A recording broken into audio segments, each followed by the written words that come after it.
ہو سکتا ہے کہ آپ نے بھی کئی بار لوگوں کے دروازے کھٹکھٹائے مگر مایوس لوٹے۔ کیا آپ جانتے ہیں کہ ایک دروازہ ایسا بھی ہے جو کبھی بند نہیں ہوتا، جہاں نہ سفارش چاہیے، نہ وقت لینا پڑتا ہے، نہ کسی اجازت کی ضرورت ہوتی ہے؟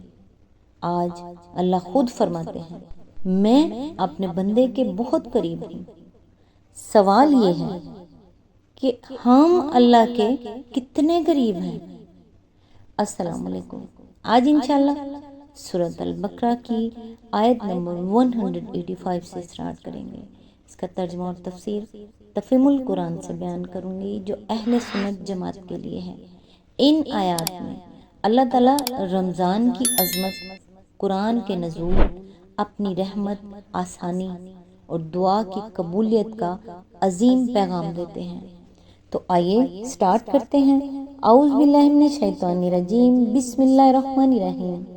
رمضان وہ مہینہ ہے جس میں قرآن نازل کیا گیا، جو انسانوں کے لیے سراسر ہدایت ہے اور ایسی واضح تعلیمات پر مشتمل ہے جو راہ راست دکھانے والی اور حق و باطل کا فرق کھول کر رکھ دینے والی ہے۔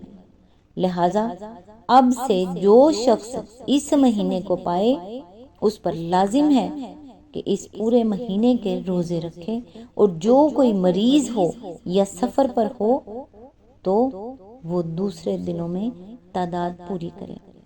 اللہ تعالیٰ تمہارے ساتھ نرمی کرنا چاہتا ہے، سختی کرنا نہیں چاہتا، اس لیے یہ طریقہ تمہیں بتایا جا رہا ہے تاکہ تم روزوں کی تعداد پوری کر سکو، اور جس ہدایت سے اللہ نے تمہیں سرفراز کیا ہے اس پر اللہ کی کبریائی کا اظہار اور اعتراف کرو اور شکر گزار بنو۔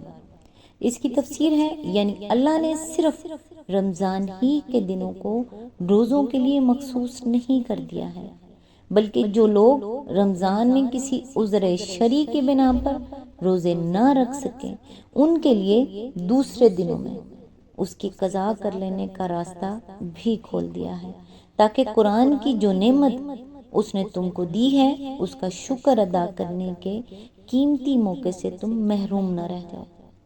یہاں یہ بات بھی سمجھ لینی چاہیے کہ رمضان کے روزوں کو صرف عبادت اور صرف تقوی کی تربیت ہی نہیں قرار دیا گیا ہے، بلکہ انہیں مزید برآں اس عظیم الشان نعمت و ہدایت پر اللہ تعالیٰ کا شکریہ بھی ٹھہرایا گیا ہے جو قرآن کی شکل میں اس نے ہمیں عطا فرمائی ہے۔ حقیقت یہ ہے کہ ایک دانش مند انسان کے لیے کسی نعمت کی شکر گزاری اور کسی احسان کے اعتراف کی بہترین صورت اگر ہو سکتی ہے تو وہ صرف یہی ہے کہ وہ اپنے آپ کو اس مقصد کی تکمیل کے لیے زیادہ سے زیادہ تیار کرے جس کے لیے عطا کرنے والے نے وہ نعمت عطا کی ہو۔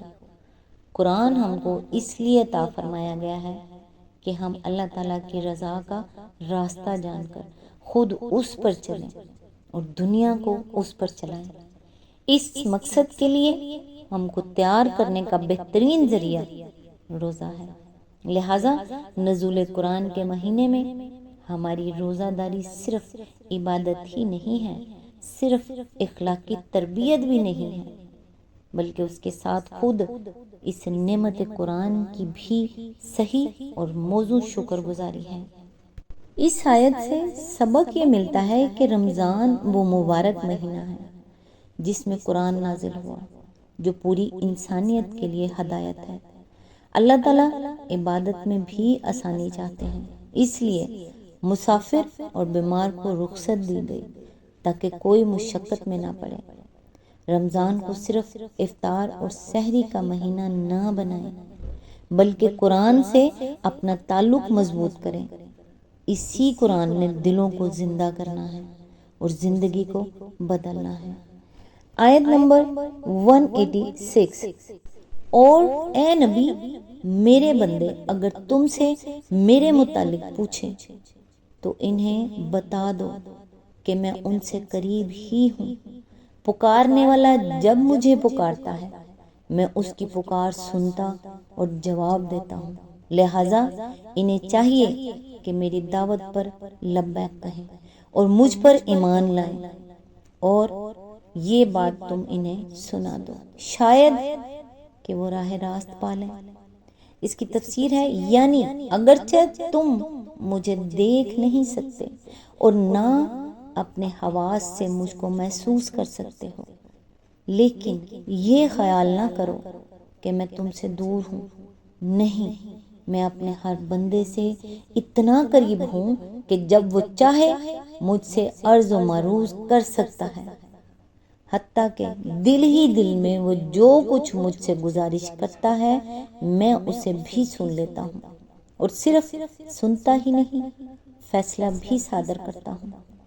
جن بے حقیقت اور بے اختیار ہستیوں کو تم نے اپنی نادانی سے الہ اور رب قرار دے رکھا ہے، ان کے پاس تو تمہیں دوڑ دوڑ کر جانا پڑتا ہے، اور پھر بھی نہ وہ تمہاری سنوائی کر سکتے ہیں اور نہ ان میں یہ طاقت ہے کہ تمہاری درخواستوں پر کوئی فیصلہ صادر کر سکیں، مگر میں کائنات بے پایاں کا فرمانروائے مطلق، تمام اختیارات اور تمام طاقتوں کا مالک، تم سے اتنا قریب ہوں کہ تم خود بغیر کسی واسطے اور وسیلے اور سفارش کے براہ راست ہر وقت اور ہر جگہ مجھ تک اپنی عرضیاں پہنچا سکتے ہو، لہٰذا تم اپنی اس نادانی کو چھوڑ دو کہ ایک ایک بے اختیار بناوٹی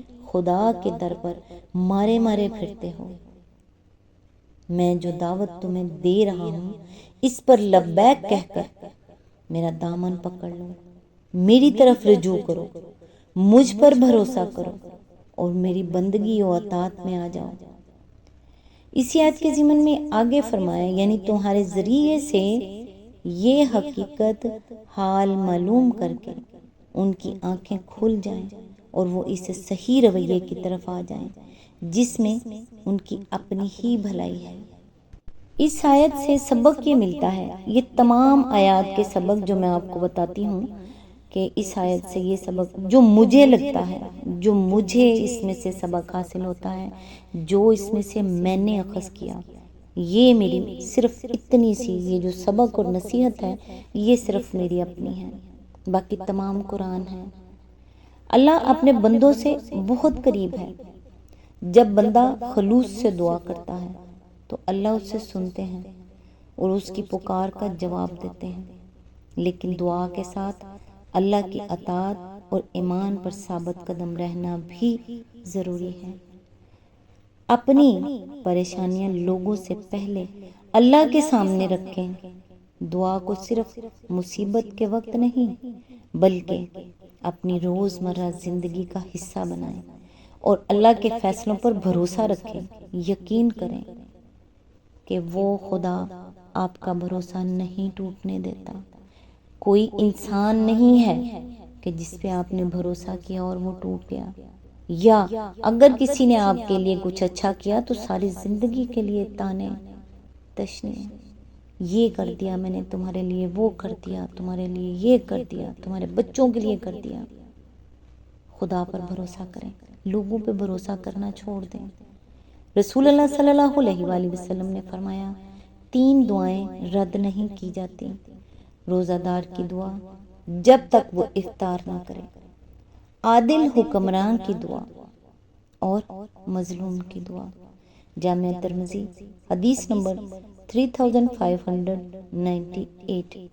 رمضان ہمیں صرف بھوک برداشت کرنا نہیں سکھاتا بلکہ قرآن سے جڑنا، دعا کے ذریعے اللہ کے قریب ہونا اور یہ یقین پیدا کرنا سکھاتا ہے کہ جب ساری دنیا خاموش ہو جائے تب بھی اللہ اپنے بندے کی آواز سنتا ہے۔ آج تک کے لیے بس اتنا ہی، نیکسٹ انشاءاللہ آیت نمبر 187 سے سٹارٹ کریں گے۔ تب تک کے لیے دعا میں یاد رکھیے گا۔ اللہ حافظ۔